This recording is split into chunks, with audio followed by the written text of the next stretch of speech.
नमस्कार, आप देख रहे हैं देश का नंबर 1 चैनल रिपब्लिक भारत। आपके साथ मैं हूं सुमित चौधरी। इस बुलेटिन मेरे साथ मेरे दो सहयोगी अंजलि और दीपेश भी होंगे। शुरुआत कर रहे हैं बड़ी खबर के साथ। जम्मू कश्मीर के सांबा से आ रही है, जहां पर बुलडोजर एक्शन देखने को मिला है। ड्रग माफिया के खिलाफ यह बुलडोजर एक्शन है। आपको बताएं कि जिस तरीके सरकारी जमीन पर ड्रग माफिया ने अतिक्रमण किया था, उसके बाद यह बुलडोजर एक्शन किया गया है। जम्मू कश्मीर के सांबा में यह बुलडोजर एक्शन, जहां पर ड्रग माफिया के घर पर बुलडोजर की कार्रवाई की गई है। सरकारी जमीन पर इसने अतिक्रमण किया था। माफिया कपिल शर्मा उर्फ जिमी के अवैध निर्माण को ध्वस्त इस बुलडोजर के जरिए किया गया है। सरकारी जमीन पर अतिक्रमण पर यह बड़ी कार्रवाई जो है वो की गई है। तस्वीरें मैं आपको दिखा रहे हैं जहां पर सांबा में यह बड़ा एक्शन हुआ है।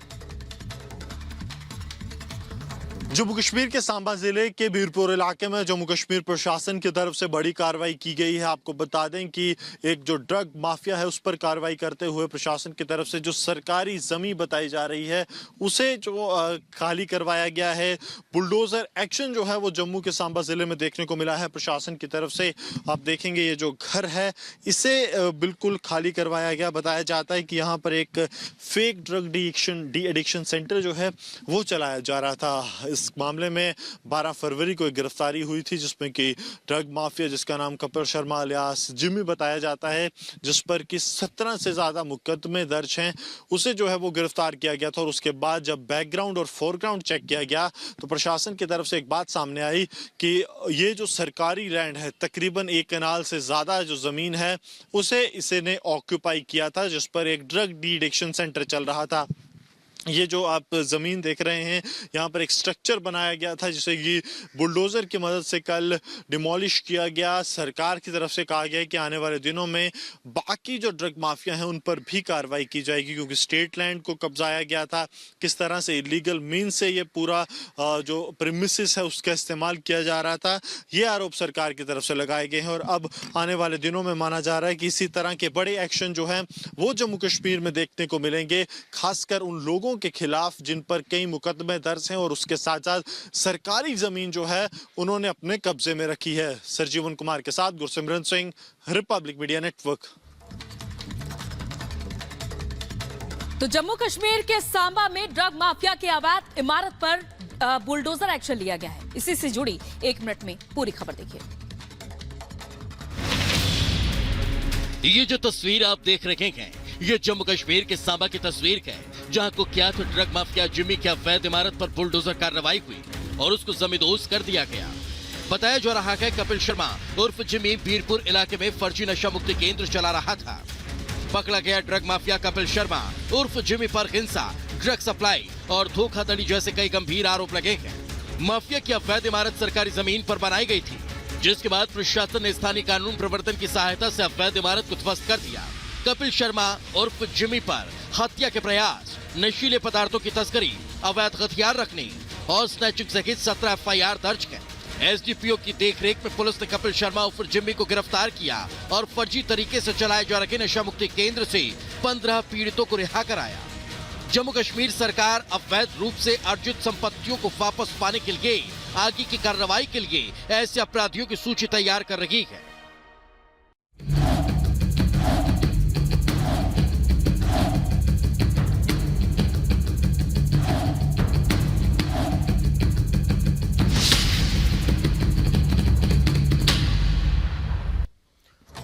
और अब बात करते हैं शाहजहां शेख की, जिसे गिरफ्तार करने के बाद आज दोपहर 2 बजे कोर्ट में पेश किया जाएगा। तो संदेश खाली के गुनाहगार आज कोर्ट में पेश होने वाली है ये वही शाहजहां शेख है, जिस पर कई मामले दर्ज हैं, जिस पर गंभीर आरोप लगे हैं। यहां तक कि ईडी टीम पर न सिर्फ हमला बल्कि महिलाओं पर अत्याचार जैसे मामलों में यह संलिप्त रहा, जिसकी लंबे समय के बाद लगभग 55 दिन के बाद गिरफ्तारी हुई। और अब गिरफ्तारी के बाद आज दोपहर 2 बजे उसे कोर्ट में पेश किया जाएगा। बशीरहाट कोर्ट में शाहजहां की पेशी होगी और उसके बाद पुलिस इसकी रिमांड की मांग कर सकती है। जानकारी है वो बताई जा रही है कि ईडी टीम पर न सिर्फ हमला किया गया बल्कि लगातार महिलाओं को सरकारी योजनाओं के पैसे देने के बदले उन्हें प्रताड़ित करता था। मानसिक तौर पर, शारीरिक तौर पर उसके गुर्गे लगातार वहां अत्याचार कर रहे थे, जिसमें सबसे मुख्य आरोपी यही है। बड़ी खबर आपको बताएं, बंगाल पुलिस के एडीजी सुप्रतीम सरकार की तरफ से बड़ा बयान दिया गया है।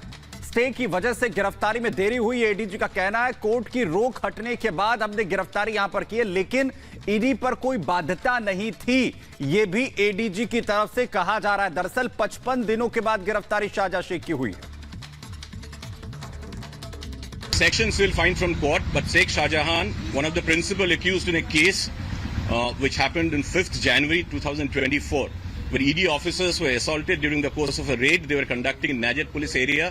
We have arrested Sheikh Shahjahan yesterday night from Minaka police area. We have forwarded Sheikh Shahjahan to the Bashirhat court. And he'll be placed before the magistrate. We'll ask for police remand and let's see how it goes. तो शाहजहां शेख को लेकर TMC और BJP में वार पलटवार का दौर इधर जारी है। इधर बीजेपी के दबाव में शाहजहां शेख गिरफ्तार हुआ है, ये कहना है सुकांता मजूमदार का। तो वहीं टीएमसी का कहना है कि आरोपियों को संरक्षण देती है बीजेपी। तो कुणाल घोष कह रहे हैं कि आरोपियों को संरक्षण देती है बीजेपी, तो वहीं सुकांता मजूमदार कह रहे हैं कि बीजेपी के दबाव से शाहजहां शेख को गिरफ्तार किया गया है। और एक तरफ लगातार ये देखा जा रहा है कि शाहजहां शेख पर कई गंभीर आरोप लगे थे, लेकिन इसके बावजूद कई दिनों बाद जाके शाहजहां शेख की गिरफ्तारी होती है। यहां तक ये खबर तक फैलाई जा रही थी कि फिलहाल कोर्ट ने स्टे ऑर्डर लगा रखा है, इस वजह से गिरफ्तारी नहीं कर रही है पुलिस।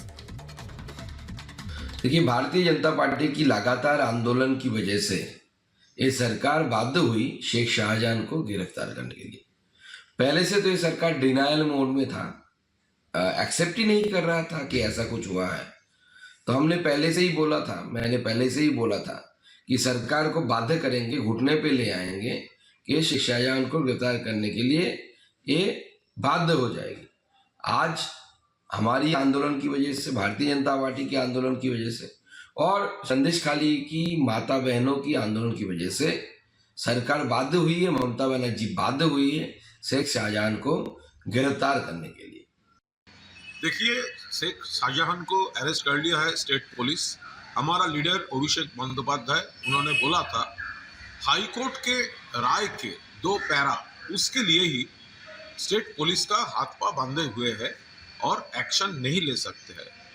उसके स्टेटमेंट के बाद ऑनरेबल हाई कोर्ट वो जो विधि निषेध आरोप था वो हटा दिया और हम लोग कॉन्फिडेंट थे पुलिस स्पीड से काम करेगा, गति से काम करेगा और जल्द ये शाहजहां गिरफ्तार होगा। तो वही हुआ। हमारा पुलिस जो काम करना था तो कर दिया, लेकिन सीबीआई ईडी उनका जो करना है अब तो करके दिखाइए।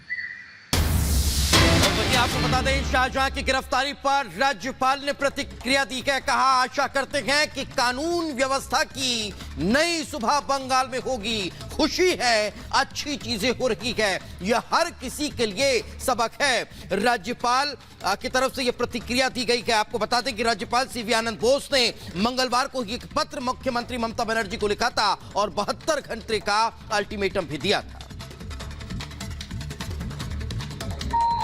I told you there will be light at the end of the tunnel. That is democracy. We waited, but the deed has been done. This is a lesson to everyone. Now let's hope new dawn of lawfulness will come back to Bengal. हमारी सहयोगी मीनाक्षी सीधा ground zero पर खबर पर जानकारी के साथ जुड़ रही है। मीनाक्षी, कितनी देर के बाद जो है ये पेशी अब होने वाली है, क्या कुछ चल रहा है वहां पर, जरा बताइए।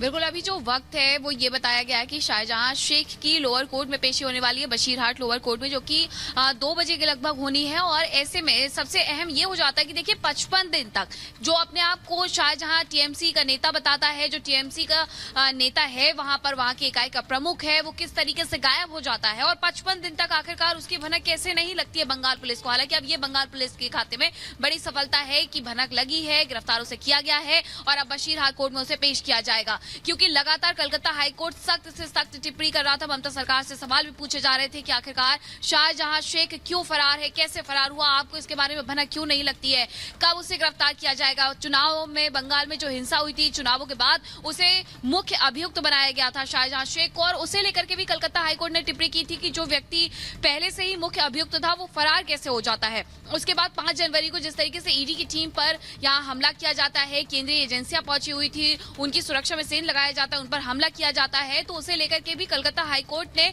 खरी खरी सुनाई थी ममता बनर्जी को, ममता सरकार को, और साफ तौर पर कहा था कि जल्द से जल्द शाहजहां शेख को ढूंढिए। और जिस तरीके से वहां पर संदेश खाली की महिलाओं ने जो आरोप लगाए हैं, जो वो कह रही हैं कि 13 साल से वो दंश झेल रही थी, वो किस तरीके से वहां पर परेशान थी, और अब शाहजहां शेख को जाकर के गिरफ्तार किया गया है, कोर्ट में पेश किया जाएगा। देखने वाली बात होगी कि आखिरकार कितने दिन की रिमांड पुलिस यहाँ पर मांगती है, कितने दिन की रिमांड पर उसे भेजा जाता है और आगे क्या कुछ होता है। लेकिन अभी जो जानकारी मिल रही है वो ये है कि बशीरहाट पुलिस स्टेशन में ही उसे रखा गया है और उसके बाद बशीरहाट लोअर कोर्ट में पेश किया जाएगा, जहां से कुछ ही देर के बाद मीनाक्षी जिस तरीके से जानकारी दे रही हैं, जो पेशी है वो यहां पर की जाएगी शाहजहां शेख की। मीनाक्षी आपके पास वापस हम यहां पर लौटे। दरअसल 55 दिन लगे शाहजहां शेख को बंगाल पुलिस को गिरफ्तार करने में, इसे लेकर लगातार सवाल उठ रहे थे। वहीं सबसे बड़ा सवाल यह है कि 24 परगना में छिपा हुआ शाहजहां शेख आखिर कैसे पुलिस के चंगुल से इतने दिनों तक दूर रहा, या फिर जो है बंगाल पुलिस शाहजहां शेख को गिरफ्तार नहीं करना चाहती थी। एक रिपोर्ट आपको दिखाते हैं।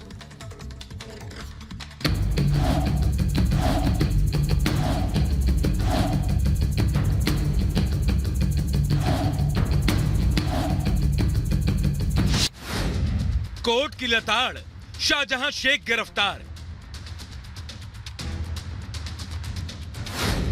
संदेश खाली में अत्याचार, सलाखों में मुख्य गुनहगार। 55 दिनों से जिसे बचाने की कोशिश की गई, कानून को ताक पर रखकर, लोकतंत्र की दुहाई देकर जिसे छिपाए रखा गया, आखिरकार कलकत्ता हाईकोर्ट की लताड़ के बाद संदेश खाली के मुख्य आरोपी शाहजहां शेख को देर रात गिरफ्तार कर लिया गया। पश्चिम बंगाल पुलिस ने संदेश खाली के मुख्य आरोपी को उत्तर 24 परगना से गिरफ्तार किया। शाहजहां शेख 55 दिन से फरार था। शाहजहां शेख की गिरफ्तारी इतनी आसानी से नहीं हुई। इसके लिए संदेश खाली की पीड़ित महिलाएं सरकार और प्रशासन के खिलाफ सड़कों पर उतर आई। विपक्ष की पार्टियों ने पश्चिम बंगाल सरकार के खिलाफ मोर्चा खोल दिया। पूरे पश्चिम बंगाल में प्रदर्शन तेज हो गए, लेकिन सरकार के कानों में जू नहीं रेंगी। यही नहीं, आवाज दबाने के लिए पत्रकारों को निशाना भी बनाया गया। हालात ये हो गए कि कलकत्ता हाईकोर्ट को इस संवेदनशील मामले में सुनवाई करनी पड़ी। कई लताड़ के बाद आखिरकार पश्चिम बंगाल पुलिस को शाहजहां शेख को गिरफ्तार करना पड़ा। हमारी आंदोलन की वजह से, भारतीय जनता पार्टी के आंदोलन की वजह से और संदेश खाली की माता बहनों की आंदोलन की वजह से सरकार बाध्य हुई है, ममता बनर्जी बाध्य हुई है शेख शाहजहां को गिरफ्तार करने के लिए। कोलकाता हाईकोर्ट ने सोमवार को शाहजहां शेख की गिरफ्तारी को लेकर राज्य सरकार को दोबारा फटकार लगाई थी। कोर्ट ने हैरानी जताई थी कि संदेश खाली में अत्याचार की घटनाओं की सूचना 4 साल पहले पुलिस को दी गई थी, लेकिन कोई कार्रवाई नहीं की गई। संदेश खाली में शेख शाहजहां और उसके 2 साथी शिबू हाजरा और उत्तम सरदार पर महिलाओं के साथ गैंगरेप का आरोप है। इस मामले में शिबू हाजरा और उत्तम सरदार समेत 18 लोगों को पुलिस पहले ही गिरफ्तार कर चुकी है। दरअसल ये पूरा मामला 5 जनवरी को सामने आया था, जब ईडी की टीम राशन घोटाला मामले में टीएमसी नेता शाहजहां शेख के घर रेड करने पहुंची थी।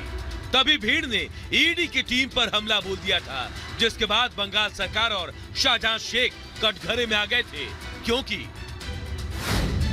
8 फरवरी को संदेश खाली की महिलाओं ने उत्पीड़न और जमीन हड़पने के आरोप में प्रदर्शन शुरू कर दिए। मामला इतना बढ़ गया कि बंगाल के राज्यपाल ने 12 फरवरी को संदेश खाली के पीड़ितों से मुलाकात की।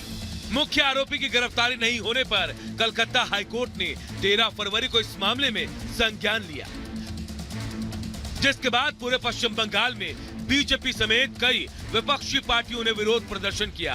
कोर्ट के संज्ञान लेने के बाद बंगाल पुलिस की आंख खुली और संदेश खाली के मुख्य आरोपी को गिरफ्तार कर लिया गया। Bureau report, Republic Bharat. तो कि अब बात शुभेंदु अधिकारी की कर लेते हैं, जो संदेश खाली के लिए रवाना हो चुके हैं। दरअसल कोर्ट से इजाजत मिलने के बाद अब संदेश खाली शुभेंदु अधिकारी जा रखे हैं। आपको जानकारी दें कि पहले भी बीजेपी का डेलीगेशन, न सिर्फ बीजेपी का डेलीगेशन बल्कि कई और नेता, सामाजिक संगठन वहां जाने की कोशिश कर रहे थे, लेकिन पुलिस ने उन्हें